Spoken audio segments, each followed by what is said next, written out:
When Chris Massey first started theorising about the construction process involved in building the pyramids, much of what shaped his ideas and then formulated his process was already evident and established. The pyramid precinct was already there, 22 feet wide and 33 feet deep. There was evidence of a canal, and there was a covered causeway. In 450 BC, nearly 2,000 years after the construction of the pyramids, the Greek historian Herodotus travelled to Egypt and visited the Giza Plateau. Here, his guide explained to him that the causeway alone took 10 years to build. But whereas traditional historians view it as a walkway used for ceremonial purposes, Chris saw a pipe, a culvert, too engineered and far too robust for such a simple function. With these parts of the puzzle already in place, Chris began to construct his own method. The project would begin by putting all of the infrastructure in place. A canal would be dug from the Nile connected to the limestone quarry and as close to the pyramid site as possible. A harbour would be built on the canal and a roofed causeway built from the harbour to the pyramid build area. A moat, that is the precinct, would be dug around the limestone outcrop and filled with water. The workforce would be told that any rock protruding through the water needs chipping off. Once all the protruding stone has been removed, the water level would be lowered and the process repeated. The whole area inside the moat need not be levelled, only around the first metres in. It is imperative the perimeter blocks are precisely level for structural strength, like the perimeter walls of a house. The interior is less important, and there is little need to remove rock, only to replace it with blocks. Once the water level has been dropped to around 30 millimeters around the full perimeter of the pyramid base and no rock is protruding, the foundations are level and ready to receive the blocks. As soon as the project starts and infrastructure is being put in place, quarrying and shaping the blocks can begin. An enormous amount of blocks would be completed by the time the pyramid site is ready to accept them. When limestone is first quarried, it is a relatively soft rock which hardens when exposed to the CO2 in the atmosphere. By placing the blocks straight into water after they're released from the quarry face, the stone will stay softer and more easily worked with copper tools. By shaping the blocks in the water surface can be used as a constant level. By moving floats around the blocks, they could be easily turned in the water and all 6 sides levelled and shaped. Furthermore, working in water is also a more pleasant, cool, dust-free environment. The outer casing blocks would be quarried upstream at the quarry at Tura. A groove would be precisely carved into the quarry floor and every block would be placed into the groove during shaping. By using the water surface as a level, every block placed into the groove would produce exactly the same angled face, which would line up perfectly when placed. The casing block angle can be checked by using a simple water level.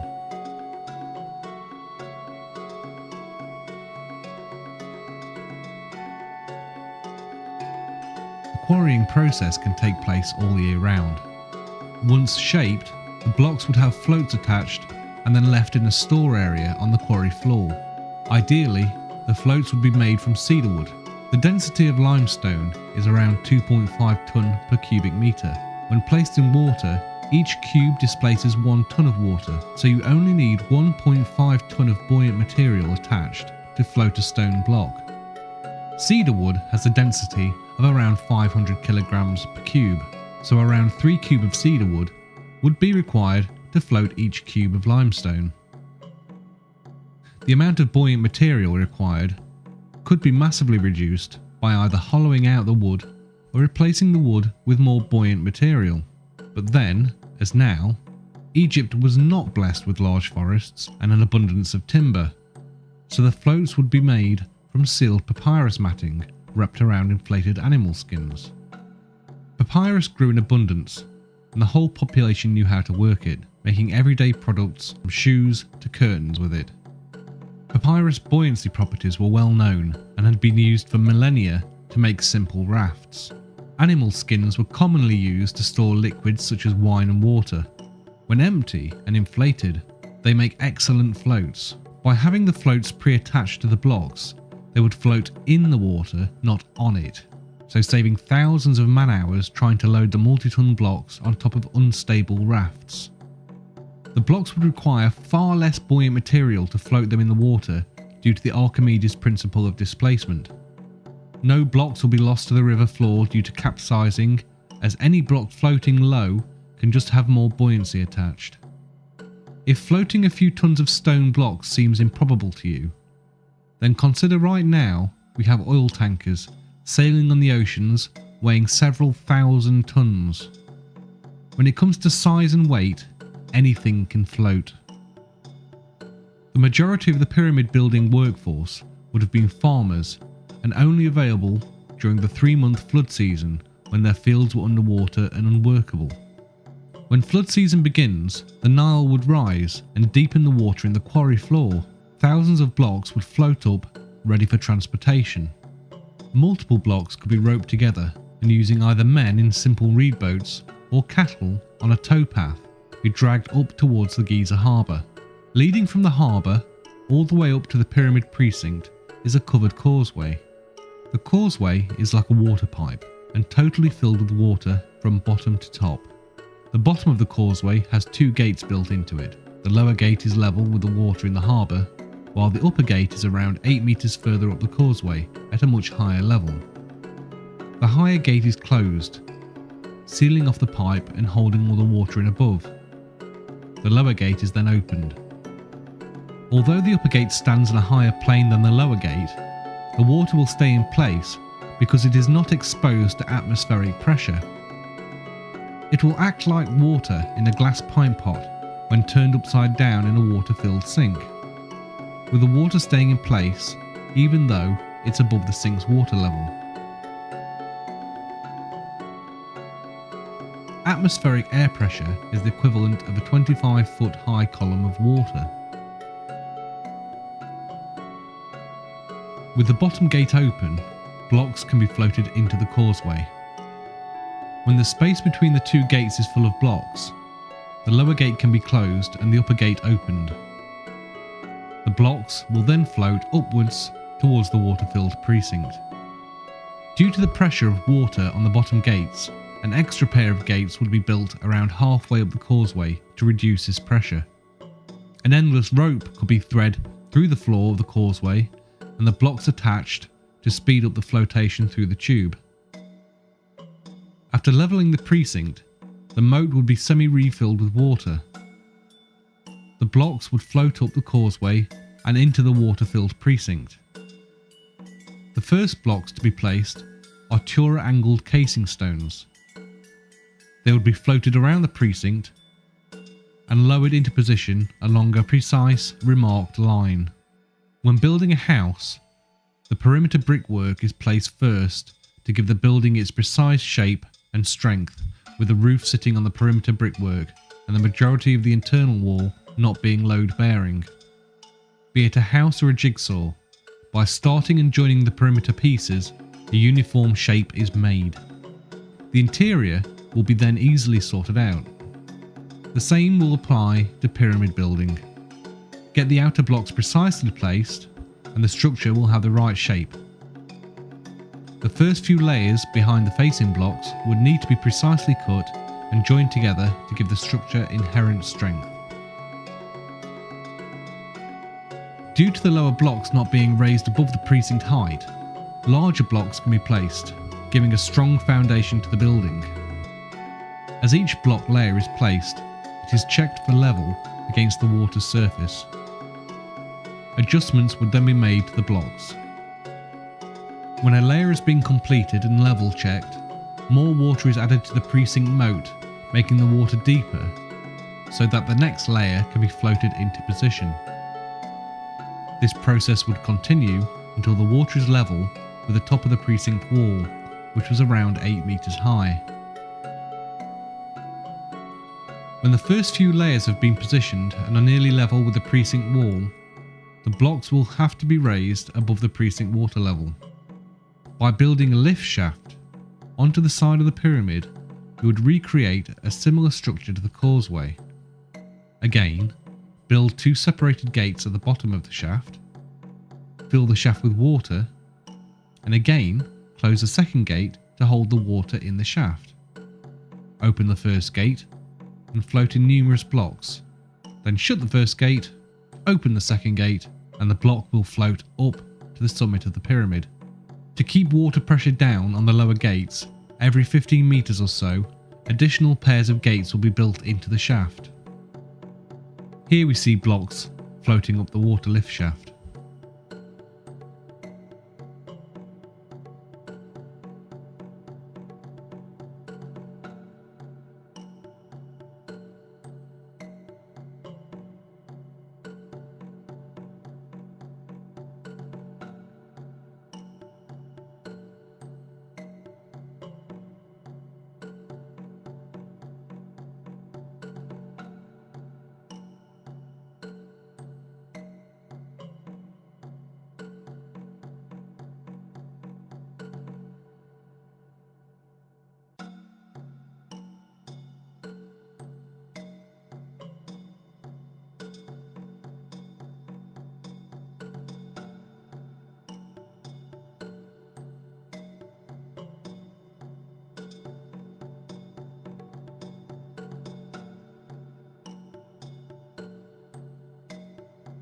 During the process of building the water shaft, the waste side of a facing block would be used to create a perfect seal, as it already starts at the correct angle.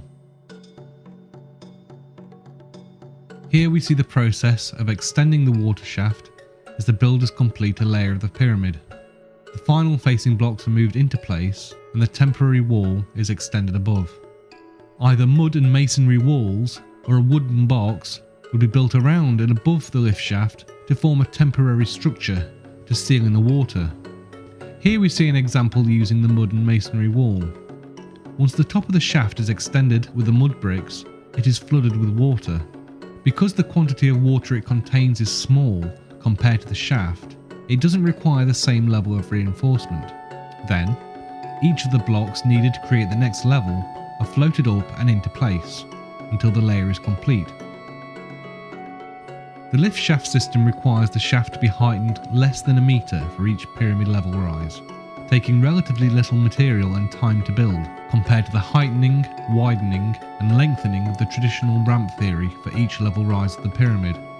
The shaft wall could be anywhere up to 3 meters thick, circumventing any issues regarding water pressure.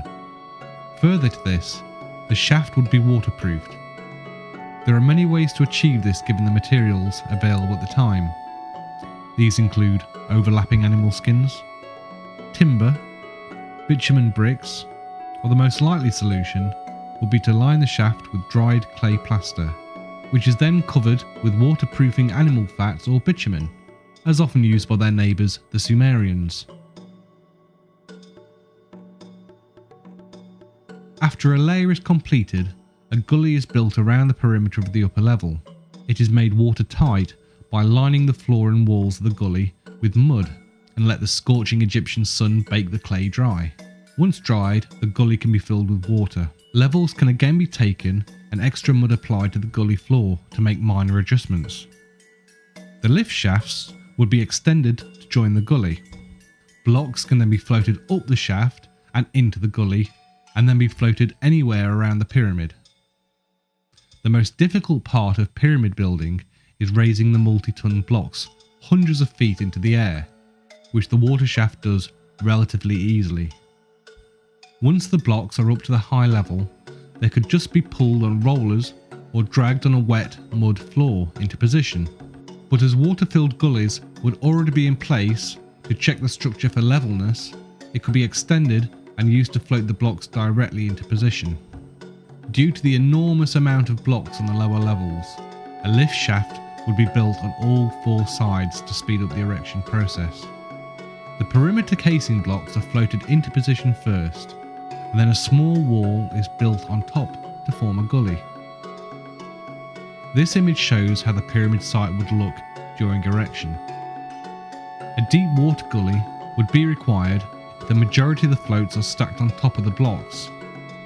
They could then be positioned tight next to each other as pictured. If, however, the floats significantly sail past the side of the blocks, a shallower gully system could be used and positioned as in the picture. There is significant evidence that spring water bubbled up under the pyramid, fed from the water of the significantly higher Lake Maurus, as a natural spring from the lake lies directly underneath the pyramid. A tunnel could have been built down to improve water flow, and as the pyramid structure rose, internal tunnels were extended to help the water flow to higher levels. As the pyramid got higher, water pressure would slowly reduce, so smaller extension channels were built upwards from the king and queen's chamber to raise the water even higher, to eke out as much water as possible. If this was the case, then the water could have been gravity fed through the interior shafts in the Great Pyramid, filling the upper gullies and shafts. Only the highest few levels would need the water bucketing up. If the spring waters were not available, then lines of people could pass buckets of water up the structure. It is likely that these workers would be shaded by reeds suspended above them to protect them from the heat of the sun. There are multiple ways for raising water, from the manual approach seen here in the picture, or using the shidduch method, as seen here from 19th century Egypt. Or they could even use oxen pulling bucket-laden ropes. As a comparison, a standard domestic outdoor hosepipe can deliver around 15 litres a minute, compared to the 600 litres a minute using buckets. If a 10 litre bucket is passed in 1 second, then 100 litres could be passed in 10 seconds. 600 litres a minute per line. At the higher levels of the pyramid, smaller blocks were used for construction. Therefore, the water shaft would equally reduce in size, using less material the higher we go. Here we see how the completed pyramid would look, without the centuries of wear that we see today. The white limestone of Tura would shine in the sunlight. Here we see the traditional view of pyramid building, with thousands of men dragging staggering weights up an enormous ramp which would take millions of tons of material to construct. Once completed, this enormous ramp would need to be demolished and the material dispersed, compared to the easily demolished lift shafts which could be smashed from above and act like a rubbish chute. Evidence is beginning to surface that lends itself to the theory of using water shafts for moving the blocks to the pyramids. The picture you see here is of a roofed causeway that was discovered near Snefru's bent pyramid. The walls are almost 3 meters in height and 2.5 meters wide. This type of causeway is just like the kind that Chris imagines with his theory. Well, how about this? Here we see the well-preserved causeway at the Pyramid of Unis. Why were the walls built so strong and thick, and such large roof slabs used just to create a walkway?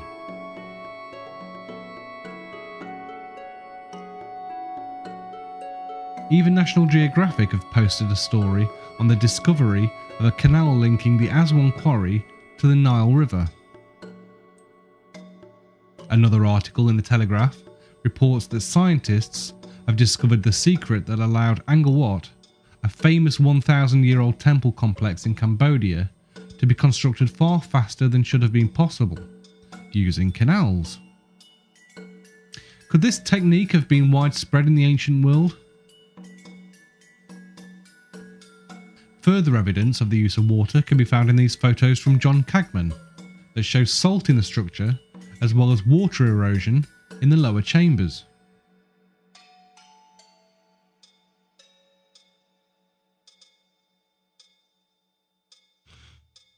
Compelling new evidence is now coming to light that there were significant, large high-pressure springs bubbling up on the Giza Plain at the time the pyramids were built. These high-pressure springs were fed by a huge underground aquifer, fed at the time from the faster-running deeper Nile. We also have supporting evidence to the flotation theory in the discovery of connection bosses. As you can see in the image, these bosses have been found on various pyramid blocks, much like the modern day lifting lugs. Because of their orientation, it is clear that they would be used to suspend the blocks from above, as would be the case with flotation. Other evidence that lends credence to the flotation theory is the fact that throughout the pyramid structure, salt and water-based impurity has been found.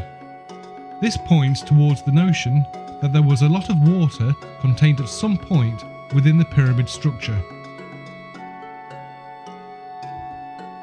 Finally, it has been known for some time that the Great Pyramid has very subtle concave sides.